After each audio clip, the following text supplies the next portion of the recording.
ونسلم على رسوله الكريم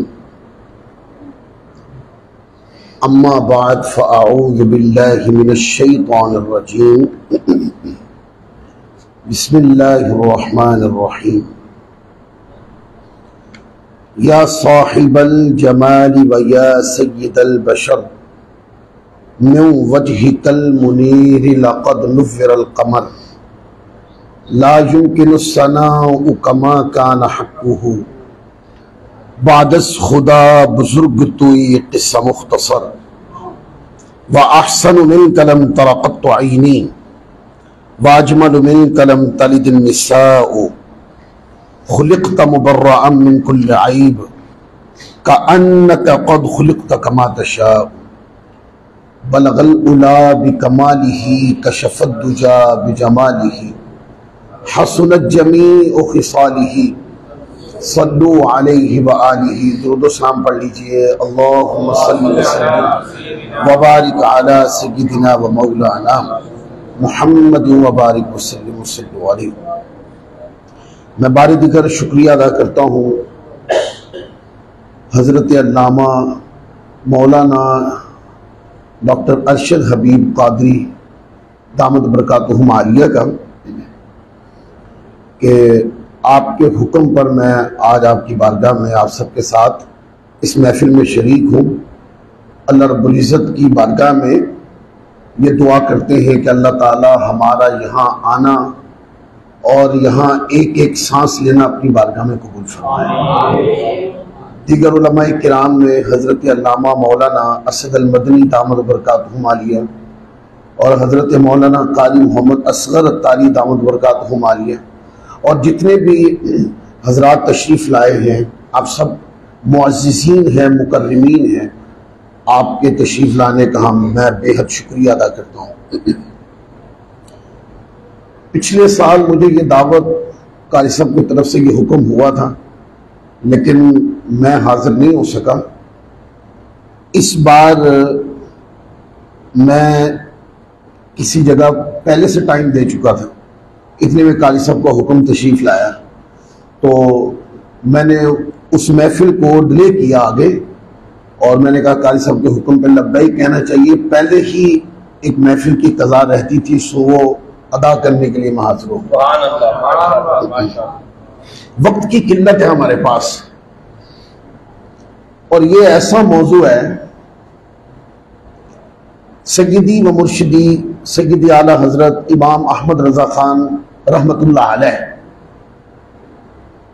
آپ کی ذات اقدس کے اتنے پہلو ہیں کہ اگر بندہ کما حقو ہو اس کا احاطہ کرنا چاہے تو 1-1.5 گھنٹے میں ناممکن ہے۔ اس کے لیے دین چاہیے اور اس کے لیے متبحر عالم چاہیے۔ میں ایک عاجز آدمی، اور آپ کی شخصیت پہ بات کرتے ہوئے اگر ایک جملہ بھی پھسل جائے نا تو ایک الگ سے سمندر شروع ہو جاتا ہے۔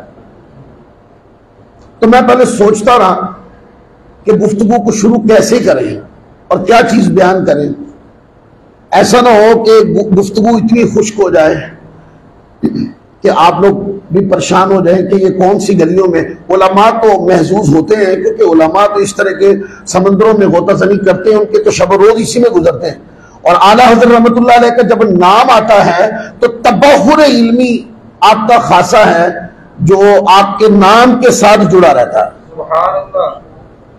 تو اس لیے اعلیٰ حضرت کی بات ہو اور علم کے تبحر کی بات نہ ہو تو سیدی اعلیٰ حضرت رحمت اللہ علیہ کا صحیح تعارف نہیں ہو سکتا۔ جیسے سیدی اعلیٰ حضرت رحمت اللہ علیہ کا نام آئے اور عشق مصطفیٰ ساتھ نہ جوڑا جائے تو سیدی اعلیٰ حضرت کا ذکر پورا نہیں ہوتا۔ اسی طرح اعلیٰ حضرت کا نام اور علم ساتھ نہ اور صرف علم نہیں، تبحر علم کے سمندر کو جب تک بیان نہ کیا جائے کما حقوق تو اعلیٰ حضرت رحمت اللہ علیہ کا صحیح طریقے سے تعارف نہیں ہوتا۔ میں اس تمہید سے بات کو شروع کرتا ہوں۔ ہندوستان میں یہ اس وقت برے صغیر کہلاتا تھا۔ انگریز نے یہاں 100 سال کم و بیش حکومت کی، اور انگریز نے یہ فتنہ بویا.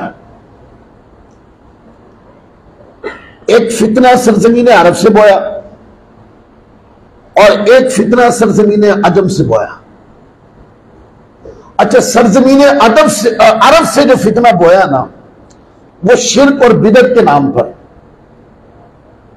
عاشقان رسول جن جن ذرائع سے عشق رسالت باب کی تسکین کرتے ہیں، ہر اس بات کے اوپر شرک اور بدعت کا فتویٰ لگائیں تاکہ نظریاتی طور پر یہ تقسیم ہو. کیونکہ جب کہا جائے گا نا کہ یہ تو شرک ہے، یہ بدعت ہے، تو لوگ پوچھیں گے کہ پھر صحیح کیا ہے. ایک وسوسے میں ڈال دینا، انتشاری ذہنی کا شکار کر کے رکھ دینا. تو یہ عرب سے بویا گیا تھا فتنہ، جس کے نظائر بعد میں آج تک علماء دیکھتے آئے، اور اسی طرح کا ایک فتنہ سرزمین عجم یعنی ہند سے بویا تھا. اور وہ کیا تھا؟ وہ نبی کریم رؤوف الرحیم صلی اللہ علیہ وآلہ وسلم کی عظمت و شان اور آقا علیہ الصلوۃ والسلام کی ناموس کو شک میں ڈالنے کے لیے مختلف قسم کے لوگ کھڑے کر دیے. مطلب آقا کی نبوت کو مشکوک کرنے کے لیے مرزا قادیانی کو کھڑا کر دیا. اور وہ اس نے آ کر کہا لوگ سادہ تھے، علماء کم ہوتے تھے، تو سادہ لوگوں کو وسوسہ دینا آسان تھا، کیونکہ انگریز کو کسی نے یہ بات کہی تھی یہ لوگ مسلمان ہیں، جب تک ان کے ایمان ان کے دل میں، ان کے سینے میں، ان کے دماغ میں مستحضر ہے، تب تک دنیا کی کسی بھی طاقت سے یہ ہاریں گے نہیں. یہ 1400 سال سے ان کی تاریخ کہ یہ ہارتے نہیں ہیں. یہ اس ایمان کو، جذبہ ایمان کے اوپر مر جانے کو فضیلت کہتے ہیں. لہذا کوئی ایسا کام کیا جائے کہ یہ ایمان ہی مشکوک کیا جائے، تو آپ دیکھتے ہیں نبوت کے نام پہ مرزا قادیانی کو کھڑا کر دیا، اور اس کے کھڑا ہونے سے پہلے مسلمان کہلانے والے علماء سے ایسی باتیں کہلوا دی کہ جس سے مرزا کو دعویٰ کرنے میں بھی آسانی ہوئی. یعنی اس طرح کی باتیں ہونے لگی. اب میں اسی عبارت کی طرف نہیں جاتا. اس طرح کی باتیں ہونے لگی کہ اگر بعد زمانے نبوی کوئی نبی آ بھی جائے تو خاتمیت محمدی میں کوئی فرق نہیں آئے گا. آج لوگ کہتے ہیں کہ اس کا مطلب یہ ہے، اس کا مطلب یہ ہے. آج کہنے کا کیا فائدہ؟ جب امام اہل سنت سید اعلی حضرت رحمۃ اللہ علیہ پوچھ رہے تھے، اس کا جواب تب بنتا تھا. تو بھائی جب اس طرح کی باتیں ہونے لگی تو دونوں طرف سے ناموس رسالت کا کیس بھی کمزور ہونے لگا اور نبوت مصطفیٰ کا کیس بھی کمزور ہونے لگا. اور شرک اور بدعت کے نام سے ایک کھلجان جو ہے وہ تو امت میں پہلے سے برپا کر دی گئی تھی.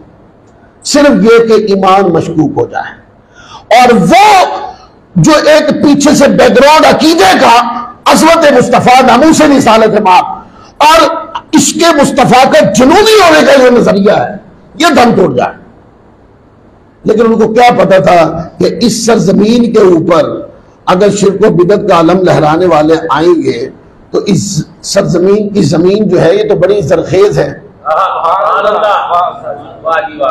اگر تم لوگ یہ دعوت لے کے آئے ہو تو کوئی جھنڈا حق کا لے کے بریلوی سے اللہ تعالیٰ امام احمد رضا خان بھی بھیج دیں گے کہ تم لاکھوں ہوں گے اور وہ اکیلا ہوگا، اس کا قلم پھر بھی بھاری ہوگا. اور لاکھوں تھے، تقریر کاری کرنے والے لاکھوں تھے، ایک قلم تھا بریلی کے تاجدار کا سید امام اہل سنت، ایک قلم تھا. آپ تو کبھی بازاروں میں بھی نہیں گئے، آپ تو پورے سال میں سے بیان ہی 3 کرتے تھے. آپ کی تو مصروفیت پڑھنا لکھنا تھی، لیکن لکھا اس طریقے سے، لوگوں کو سمجھایا اس طریقے سے کہ جس نے پڑھا وہ بعد میں کہتا ہے پڑھنا ہی امام احمد رضا خان بریلوی کو. دل فتح ہوتے گئے، علاقے فتح ہوئے. پہلے دل فتح ہوئے اور دل کی فتوحات کے ساتھ علاقے فتح ہوئے کہ ہر علاقے سے لوگ اعلیٰ حضرت کی زیارت کرنے آتے. میں بات کو، موضوع کو شروع کرنا چاہتا ہوں صرف تھوڑے سے ٹائم کے لیے نا. تھوڑے سے ٹائم کے لیے حویلی کے دروازے کو اوپر اعلیٰ حضرت عصر کی نماز کے بعد لوگ آ کے بیٹھ جاتے، 4 بنگیں لگتی تو وہاں لوگوں کو چائے پیش کی جاتی، چائے پیش کی جاتی یا پان وغیرہ، وہ اس وقت یہی مہمان نوازی لوگ پسند کیا کرتے. تھوڑی دیر کے لیے اعلیٰ حضرت وہاں آیا کرتے، صرف ایک جھلک دیکھنے کے لیے. لوگ کئی کئی دن کا سفر کر کے اس انتظار میں آتے تھے کہ وہ ایک تھوڑے سے لمحے کے لیے، مطلب 15-20 منٹ کے لیے تشریف لائیں گے تو ہم دیکھ لیں گے کہ جس کی قلم اتنی تیز اور اس کے رسالت معاف سے اتنی بھری ہوئی ہے وہ خود کیسا ہے. امام اہل سنت سید اعلیٰ حضرت رحمۃ اللہ علیہ اس ماحول میں آپ کی ولادت ہوئی. ہر طرف سے دین پہ حملے ہیں، بڑے بڑے لوگ پیسے دیکھ کر بھی دین بدل رہے تھے. جن کو آج لوگ مقتدا مانتے ہیں، پیسے لے کر بھی ان کو بڑی بڑی تنخواہیں ملتی تھی وہاں سے، اور پھر اپنی مرضی کے فیصلے فتوے جاری کروائے جاتے تھے. لیکن ایک فتویٰ تھا، اور اس فتوے کے تحت وہ ہزاروں لوگ علماء تھے. یہ ایک فتویٰ تھا جو کبھی بھی کسی کے پیسے پر یا کسی کے اثر پر نہیں چلتا تھا. یہ فتویٰ جب بھی، یہ قلم جب بھی اٹھا ہے نا، رضا الہی کے لیے، اس کے مصطفیٰ کے لیے اٹھا. اور اس راہ میں اگر کوئی رکاوٹ بنی ہے تو اسی قلم نے اس رکاوٹ کو چیر کے 2 کر دیا. تاریخ نے اپنی آنکھوں سے دیکھا. سید اعلیٰ حضرت امام احمد رضا خان فاضل بریلوی رحمۃ اللہ علیہ، آپ 10 شوال المکرم 1272 بمطابق 1856 عیسوی ہفتے کے روز آپ اس دنیا میں تشریف لائے. سبحان اللہ. اور ربیع الاول 1276 4 سال کی عمر میں امام اہل سنت نے قرآن مجید کو ناظرہ پڑھا اور عربی کے اندر گفتگو فرمانا شروع کر دی. اس لیے کہ آپ کے والد گرامی مولانا نقی علی خان رحمۃ اللہ علیہ وہ پہلے عالم عرب و عجم کے مفتی تھے. آپ کے دادا مولانا رضا علی خان رحمۃ اللہ علیہ وہ اپنے وقت کے عظیم فقیہ اور محدث تھے، یا باواسطہ یا بلا واسطہ وہ شیخ عبدالعزیز محدث دہلوی رحمۃ اللہ علیہ کے شاگردوں میں سے تھے. تو یہ تو پہلے علمی گھرانہ تھا، اور آپ نے جو علم ہے وہ زیادہ اپنے والد گرامی مولانا نقی علی خان رحمۃ اللہ علیہ سے ہی پڑھا. تو علم کی دنیا تھی، گھر بھی علمی تھا، ماحول علمی تھا، فضا علمی تھی. تو 4 سال کی عمر میں ناظرہ پڑھا تو فصاحت کے ساتھ عربی بولنا شروع کر دی. پھر کہتے ہیں 6 سال کی عمر تھی. ہمارے یہاں 6 سال میں بمشکل بچہ اسکول جاتا ہے. 6 سال کی عمر سے سید اعلیٰ حضرت رحمۃ اللہ علیہ کی تھی کہ آپ نے پہلی بار لوگوں سے دین کے موضوع پر خطاب فرمایا. سبحان اللہ. پھر اسی طرح جب عمر 7 برس کی ہوئی تو آپ نے رمضان المبارک کے روزے رکھنے شروع کر دیے. سبحان اللہ. اور جب 8 سال کی عمر ہوئی نا تو وراثت کے موضوع کے اوپر پہلی بار قلم اٹھایا اور اس فتوے کا جواب تحریر فرما دیا. یہ 8 سال کی عمر میں پہلا فتویٰ آپ نے دیا. اب اس کے اوپر گفتگو کروں. یہ وہ وقت تھا کہ جب اعلیٰ حضرت رحمۃ اللہ علیہ جب 8 سال کی عمر ہوئی تو آپ نے وراثت کے موضوع پر لکھا. تو پھر اس کے بعد آپ افتاء میں تشریف لایا کرتے. وقتاً فوقتاً والد گرامی مولانا نقی علی خان رحمۃ اللہ علیہ عالم عرب و عجم کے فتوے آپ تحریر کیا کرتے تھے. تو اکثر و بیشتر آپ تشریف لاتے اور والد گرامی سے افتاء کی تربیت کیا کرتے. اس کے بعد اسی 8 سال کی عمر یعنی 1863 ہجری امام اہل سنت اسی سال آپ نے 8 سال کی عمر میں نحو کی مشہور کتاب ہدایت النحو پڑھی اور اس کی پھر عربی میں شرح لکھی. سو وہ فتویٰ زندگی کا پہلا فتویٰ تھا اور یہ کتاب زندگی کی پہلی کتاب تھی اور عمر امام اہل سنت کے 8 سال تھی. اور اس کے بعد شوال المعظم 1869 ہجری عیسوی 13 سال 10 ماہ 4 دن کی عمر میں علوم درسیہ سے فراغت پا کر دستار فضیلت ہوئی اور اسی دن فتویٰ نویسی کا باقاعدہ آغاز فرمایا اور درس و تدریس کا بھی آغاز کر دیا. اب یہ میں تھوڑا سا یہاں سمجھانا چاہوں گا، یہ جو 1869 یعنی 13 سال کی عمر سے لے کر 21 سال کی عمر تک یہ جو دورانیہ تھا امام اہل سنت سید، یہ وہ دورانیہ تھا جس میں آپ کی تدریس بہت زیادہ تدریس آپ نے فرمائی، اور یہی وہ دورانیہ تھا جس کے اندر آپ بہت زیادہ دارالفتہ میں تشریف لاتے تھے اور والد گرامی سے افتاء کی آپ باقاعدہ پریکٹس کرتے تھے، والد گرامی فتویٰ لکھتے تو آپ وہ پوری ان سے جانکاری اور پریکٹس کرتے اس کی۔ اچھا اگلی بات، یہ 13 سال کل عمر ہے، اس وقت پلٹ جائیں اس دور میں، آج علماء پڑھتے ہیں درس نظامی، تو درس نظامی پڑھ کے جب علماء فارغ ہوتے ہیں تقریباً 8 سال میں، اور اس درس نظامی کو اتنا شارٹ کر دیا گیا ہے، میں 2 مثالیں دیتا ہوں، اتنا شارٹ کر دیا گیا ہے۔ صدر الشریعہ رحمۃ اللہ علیہ صاحب بہار شریعت، ان سے پوچھا کہ آپ نے درسی علوم جو ہیں وہ کتنے عرصے میں پڑھے؟ تو آپ فرماتے ہیں کہ کم و بیش، مختلف روایتیں، کم و بیش یہ 14 سے 16 سال کے درمیان، اللہ اکبر، کیونکہ اس وقت درس نظامی میں بڑی بڑی عالی شان کتابیں موجود تھیں، اور پھر دورۃ الحدیث مختلف ابواب نہیں ہوتے تھے، وہ سیاستہ پوری سبقل پڑھی جاتی تھی، تو آپ 16 سال کی عمر میں، یعنی کہ وہ دور ہے اعلیٰ حضرت رحمۃ اللہ علیہ کہ جب درس نظامی 16 سال کی ہوتی ہے۔ اچھا اس کے بعد کے دور میں آ جائے، جب مولانا حامد رضا خان رحمۃ اللہ علیہ آپ بچے تھے تو 7 بریلی چلے گئے، واہ واہ سبحان اللہ، وہاں سے 12 سے 14 سال کی عمر میں محدث لال پوری مولانا سردار احمد قادری رحمۃ اللہ علیہ، جن کو 52,000 حدیثیں زبانی یاد، اللہ اکبر اللہ اکبر، انہوں نے 12 سے 14 سال میں درس نظامی کی افتاء کا کام کیا، تو یہ تقریباً پورے 45 سال کا عرصہ بنتا ہے جی، اور 45 سال کے عرصے کے اندر امام اہل سنت نے 22,000 صفحات لکھے، اور 6,500 کے قریب فتاوی جات تھے جو اعلیٰ حضرت رحمۃ اللہ علیہ نے تحریر فرمائے، اور 6,500 فتاوی میں کوئی 1.5-2,000 فتاوی وہ ہیں جو آپ سے علماء وقت نے پوچھے تھے۔ عوام الناس کو مسائل پڑھتے ہیں تو لوگ دارالفتہ میں جاتے ہیں کہ یہ مسئلہ بتا دیں وہ مسئلہ بتا دیں، اعلیٰ حضرت مرجع علماء ہے، کیا تھے؟ مرجع علماء تھے، کہ جو مسئلہ ہند کے اندر بڑے صغیر سے اگر جو مسئلہ کسی سے حل نہیں ہوتا تھا، اس کو کوئی درگاہ یاد آتی تھی، کوئی بارگاہ یاد آتی تھی، تو وہ بریلی تاجدار کی بارگاہ تھی۔ اور فتاوی رضویہ، اب میں اس کے اوپر کلام کروں تو فتاوی رضویہ کا سمندر ہے۔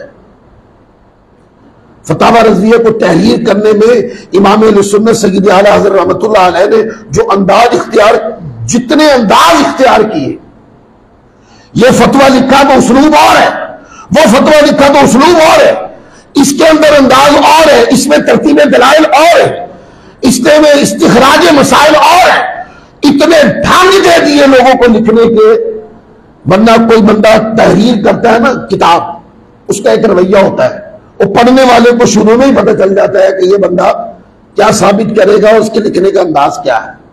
کوئی بندہ اگر کسی کے بارے میں یہ کہے کہ ہمیں نہیں معلوم ان کے کتنے کا انداز ہے لکھنے کے، تو وہ ایک ہستی ہے سید اعلیٰ حضرت، درجنوں کتابیں آپ اٹھا کے دیکھ لیں، اسلوب جدا ہے۔ اچھا پھر اسلوب اکابرین کے بھی لیے، مواہب الدنیا کا اسلوب بھی لے لیے، میں کہیں غزالی بن گئے، کہیں قسطلانی بن گئے، کہیں اسقلانی بن گئے، کہیں غزالی بن گئے، کہیں رازی بن گئے، کہیں فضیل بن ایاز بن گئے ہیں، وہ اکابرین کے جو اسالیب ہیں وہ بھی متعارف کروائے، اور جو اپنے اسالیب عطا فرمائے وہ جدا تھی۔ یہ فتاوی رضویہ کی خاصیت۔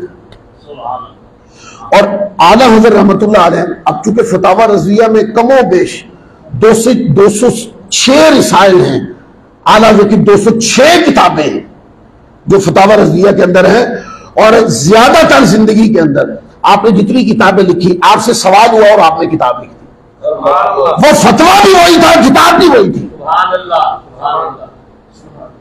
فتویٰ بھی وہی تھا اور کتاب بھی وہی تھی۔ مطلب ایک مثال ہے، اعلیٰ حضرت رحمۃ اللہ علیہ کی کتاب ہے قوارع القہار. آپ نے یہ کتاب اللہ تبارک و تعالیٰ کی شان کہ اللہ جاؤ مکان سے پاک ہے، اس کے اوپر لکھی 250 دلائل قائم کیے اس پر، سبحان اللہ. ایک کتاب پر. پھر اسی طرح انوار المنان لکھی، وہ بھی اس سے ملتے جلتے موضوع کی ہے، اس کے اوپر اس کتاب کے الگ سے 59 دلائل قائم کیے. اور ایک الامن والعلا، یہ عظمت رسالت ماں پر یہ کتاب لکھی گئی آقا علیہ الصلوۃ والسلام کی شان دافع البلا ہونے پر. سبحان اللہ. اور اس میں ایک اور بات بتاؤں، یہ جو کتاب ہے الامن والعلا، یہ کتاب آپ کو، یہ سوال آپ کے استاذ محترم نے کیا تھا، آپ کے شیخ عبد القادر بیگ رحمۃ اللہ علیہ، یہ جو آپ کے استاد گرامی تھے، یہ سوال انہوں نے کیا تھا اس موضوع پر کہ سید اعلیٰ حضرت رحمۃ اللہ علیہ نے پوری کتاب لکھی تھی، سبحان اللہ. 7 قرآن پاک کی آیات اور 300 احادیث وارد کی اس کے اندر. سبحان اللہ.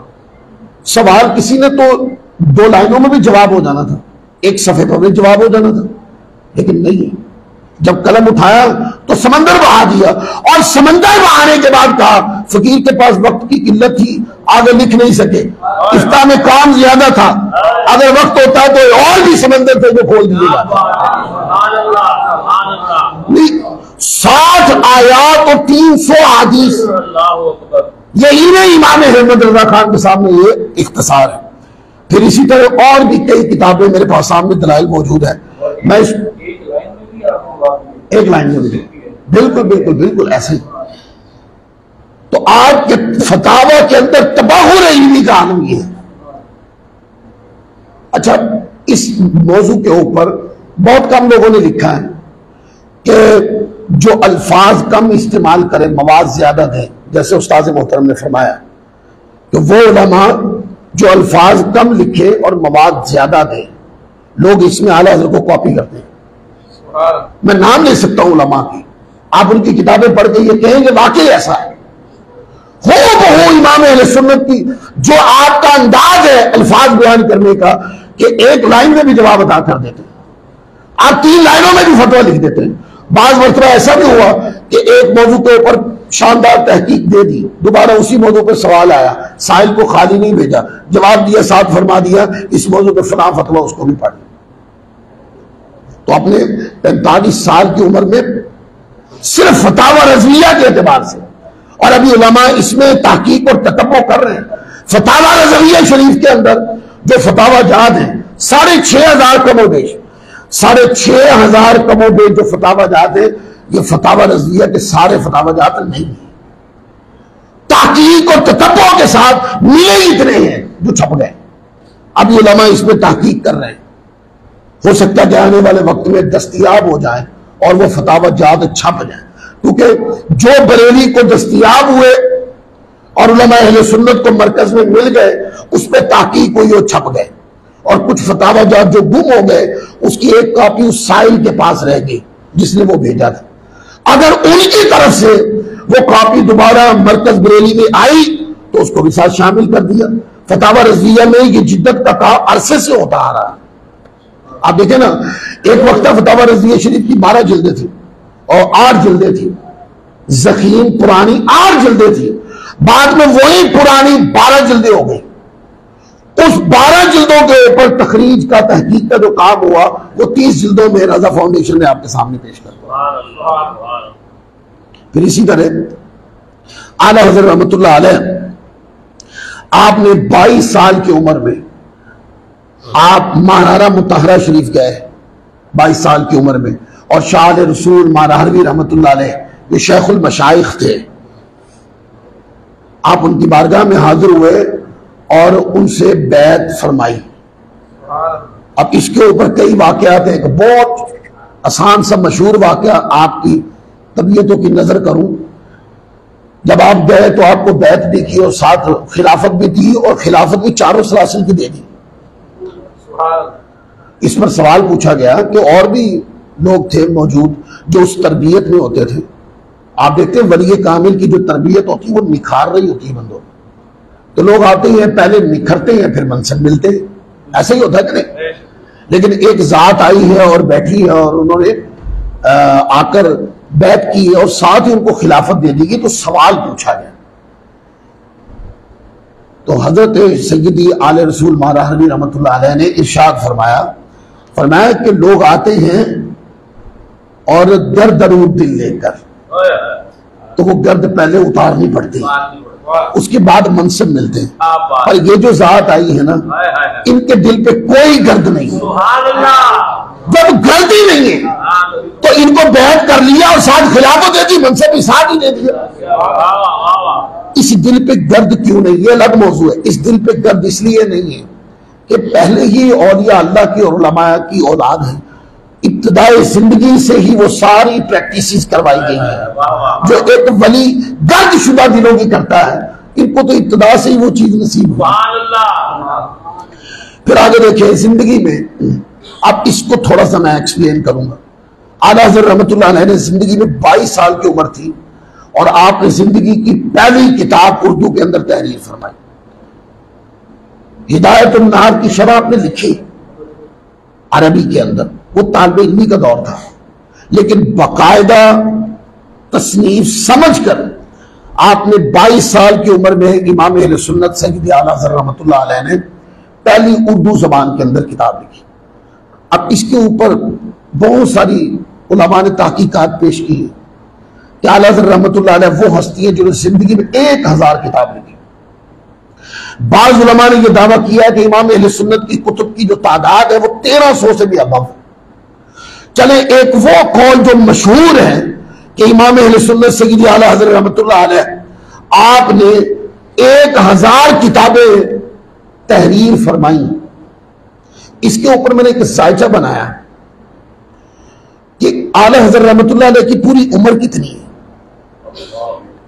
68 سال نا، 68 سال کی عمر ہے، اور اگر ایک مثال ہے آپ کی کہ آپ نے کتب جو ہے نا کتاب لکھنا 8 سال کی عمر میں شروع کی، چلو پیچھے سے لگا لیتے ہیں حساب کہ جب آپ نے ہدایت النار کی شرح لکھی وہاں سے شروع کر لیتے ہیں، 22 سال کے قول کو چھوڑ دیتے ہیں، تو پھر اس کا مطلب یہ ہے 8 سال کی عمر سے تصنیفات کا کام شروع کیا، 68 سال کی عمر تک ہوتا رہا، تو کتنا عرصہ بنا؟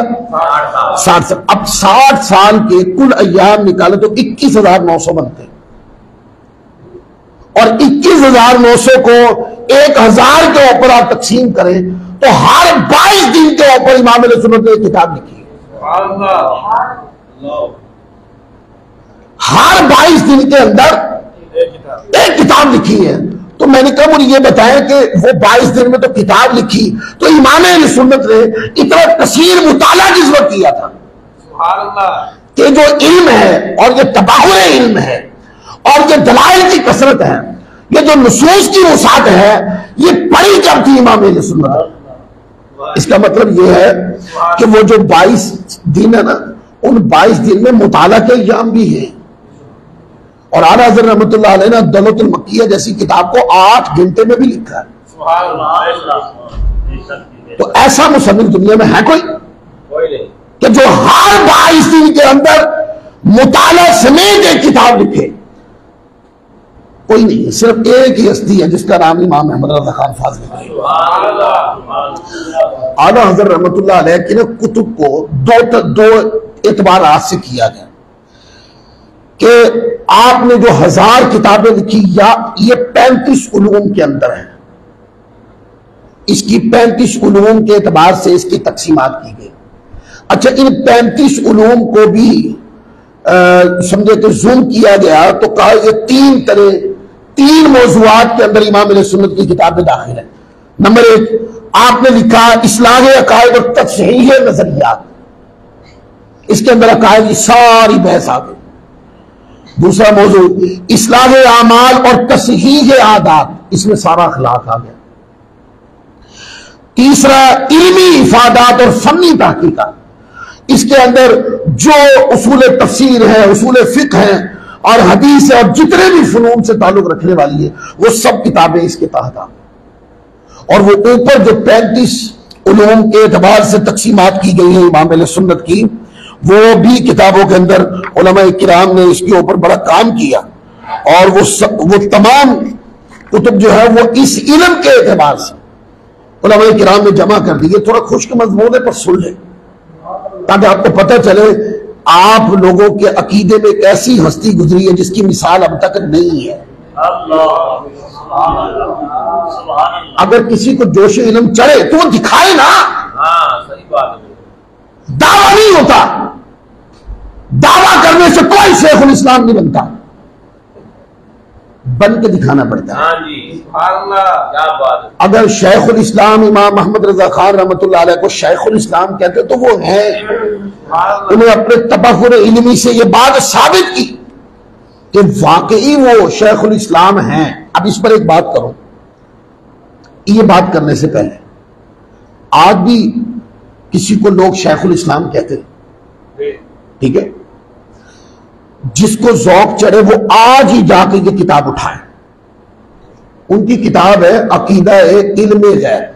کیا نام ہے کتاب کا؟ علم غیب۔ خدا کی قسم میں نے وہ اول سے آخر تک کتاب پڑھی، اس کتاب کو جس بنیاد سے اٹھایا ہے وہ ساری بنیاد دولت و مکیہ میں اعلیٰ حضرت نے لکھی ہے۔ یہ دعویٰ ہے میرا، جا کے اٹھا کے پڑھ لیں۔ وہ عقیدہ علم غیب ابتدا سے انتہا تک میں نے ایک سے زیادہ بار پڑھی۔ اب دولت المکیہ میں علم کی جو تقسیم سید اعلیٰ حضرت رحمۃ اللہ علیہ نے کی ہے اور جن بنیادوں سے اٹھا کر بد مذہبیت کو لاجواب کیا ہے، انہوں نے ان بنیادوں کو اٹھا کر دلائل کھول دیے۔ اچھا آپ نے دلائل کھولے ہیں، وہ تو اعلیٰ حضرت رحمۃ اللہ علیہ نے اپنی باقی کتابوں میں کھول دیے دلائل سارے۔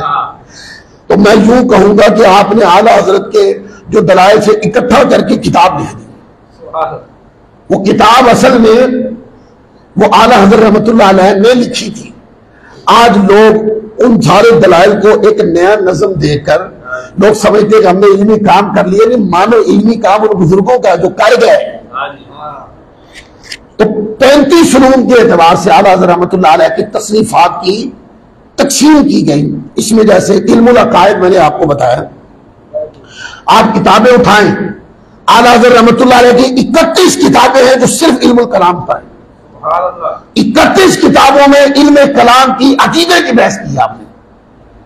پھر آگے کہتے ہیں علم کلام، علم عقائد، علم عقائد میں اعلیٰ حضرت رحمۃ اللہ علیہ کی 31 کتابیں۔ آگے پھر علم تجوید پر امام اہل سنت کی 2 کتابیں، علم تفسیر پر آپ کی 6 کتابیں۔ اعلیٰ حضرت رحمۃ اللہ علیہ علم اصول حدیث کے اوپر امام اہل سنت کی 2 کتابیں موجود ہیں۔ اور انداز دیکھیں، فتویٰ کسی نے پوچھا کہ یہ بتائیں کہ انگوٹھے چوم سکتے ہیں؟ یہ 5ویں جلد میں ہے، فتاوی رضویہ کی 5ویں جلد میں فتویٰ کیا پوچھا کہ انگوٹھے چوم کے آنکھوں سے لگا رہے ہیں، یہ کیسا ہے؟ ٹھیک ہے، اچھا امام اہل سنت بڑے دور تک سوچنے والے تھے، پتہ تھا مسند الفردوس کے اندر یہ جو حدیث ہے اس پہ ضعف کی بحث کی گئی ہے، لوگ کرتے ہیں۔ تو انہوں نے نا اس کے اندر یہ بھی پوچھا کہ بعض لوگ کہتے ہیں کہ یہ حدیث کو علماء نے کہا یہ حدیث صحیح نہیں، یہ جملہ بول دیا، یہ حدیث صحیح نہیں۔ تو اعلیٰ حضرت نے صرف یہ ایک جملہ لیا کہ یہ جو جملہ ہے کہ یہ حدیث صحیح نہیں، اس کا یہ مطلب کبھی نہیں ہوتا یہ حدیث صحیح ہے۔ آپ نے اس کو بنیاد بنا کر تکمیل الابہام میں ساری اصول حدیث کی بحث کی ہے، اور ایسی شاندار بحث کی ہے۔ میرا موضوع نہیں ورنہ میں آپ کو بتاؤں دور حاضر میں یہ چوری کس کس نے کی ہے۔ اصل بحث جب تکمیل الابہام میں ہو چکی، اعلیٰ حضرت نے کر دی۔ آج لوگ اپنا نام بلند کرنے کے لیے دلائل سارے سیدی اعلیٰ حضرت کے، اور نام لوگوں نے مٹا دیا۔ ظالم لکھنے سے پہلے یہ بھی نہیں کہتے اعلیٰ حضرت امام محمد رضا خان رحمۃ اللہ علیہ نے تکمیل الابہام میں یہ لکھا۔ ظالموں لکھا تو انہوں نے، تم جو نقل کرنے والے ہو پڑھنے والا سمجھ جائے گا کہ چوری وہاں سے کی ہے، نام اپنا بنا دیا ہے۔ ایسے چور تاریخ میں بھی ہوتے تھے، ابھی بھی ہیں۔ تو آپ نے اصول حدیث پر 2 کتابیں لکھی، پھر علم حدیث پر امام اہل سنت سید اعلیٰ حضرت کی 11 کتابیں۔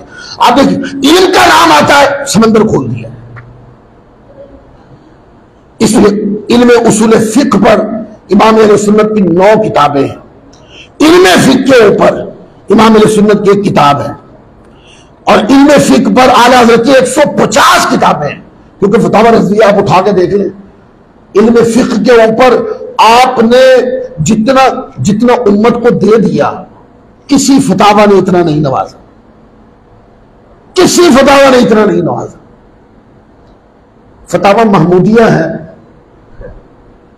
میں آپ کو اس میں سے نکال کے سید اعلیٰ حضرت کے کئی فتوے چوری کیے گئے میں دکھا سکتا ہوں. لکھا کس نے؟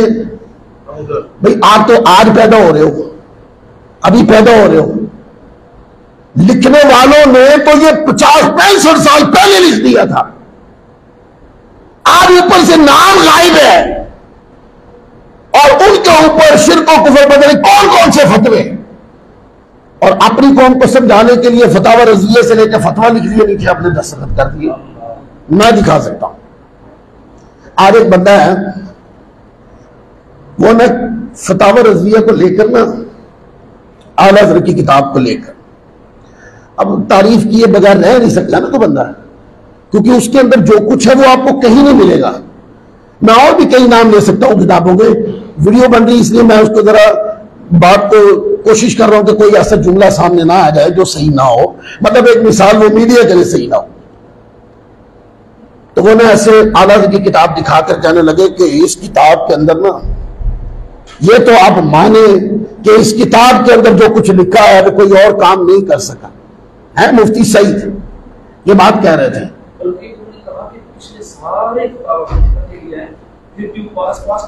پاس بھی نہیں آتے, بالکل بالکل.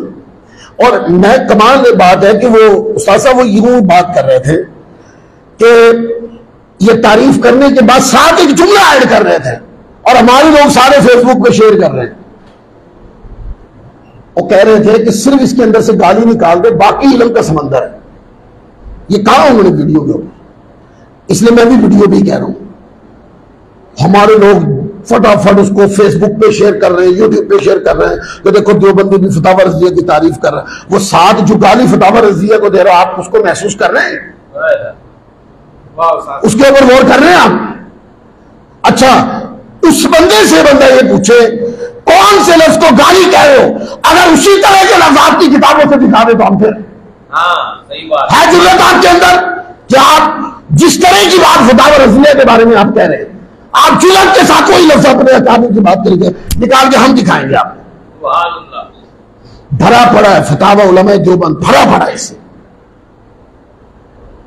لیکن جب کوئی غیر جو ہے نا تعریف کرتا ہے نا تو وہ کما حقوق تعریف کبھی بھی نہیں کرے گا.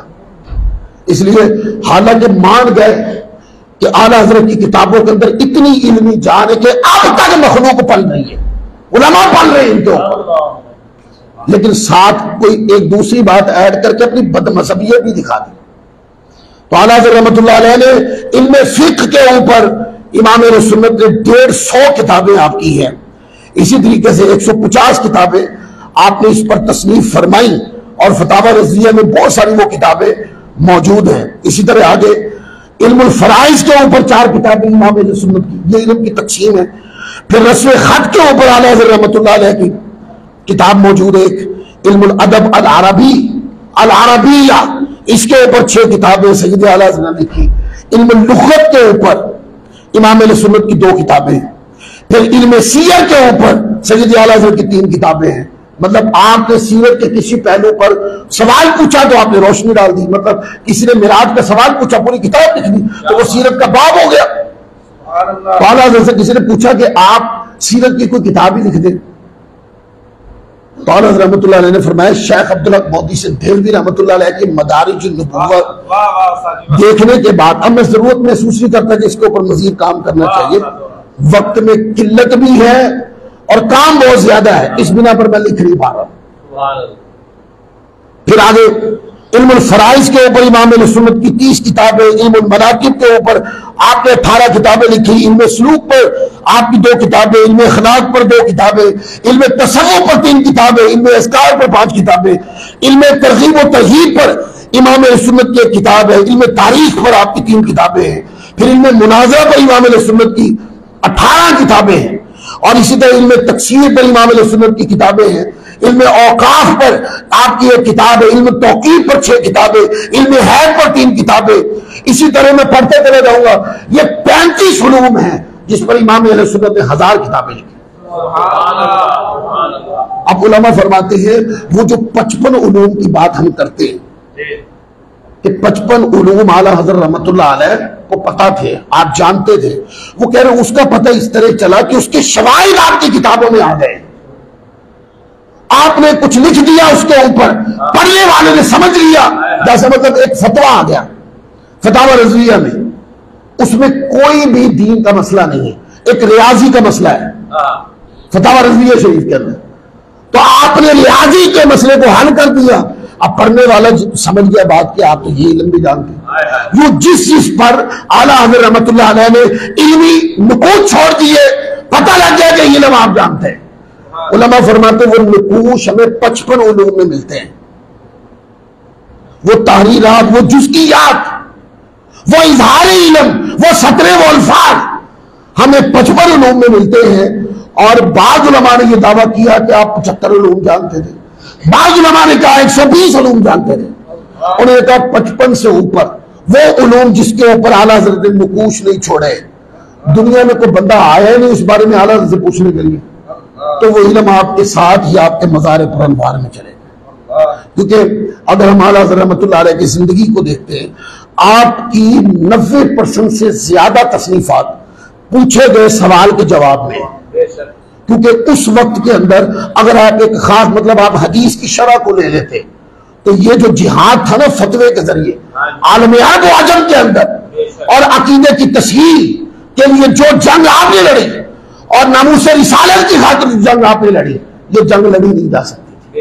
اس جنگ کو لڑنے کے لیے ضروری تھا کہ قلم اٹھایا جائے اور بیک وقت ہر موضوع میں اٹھایا جائے، تو اعلیٰ حضرت رحمت اللہ علیہ نے قلم اٹھایا، بیک وقت ہر موضوع پہ اٹھایا، جو بھی سوال آ گیا ایڈریس کیا اور جواب لکھ دیا اس کو، اور یہ جہاد امام اہل سنت نے 1921 تک کیا، اور 1921 تک آپ نے اتنے شاگرد تیار کر دیے تھے، اتنا ذخیرہ علم دے دیا تھا، آگے والی جنگ لڑنا آسان ہو گئی تھی۔ تو 1921 کے اندر امام اہل سنت سیدی و مرشدی سیدی امام احمد رضا خان رحمت اللہ علیہ آپ کا وصال ہو گیا۔ اور دوستو آج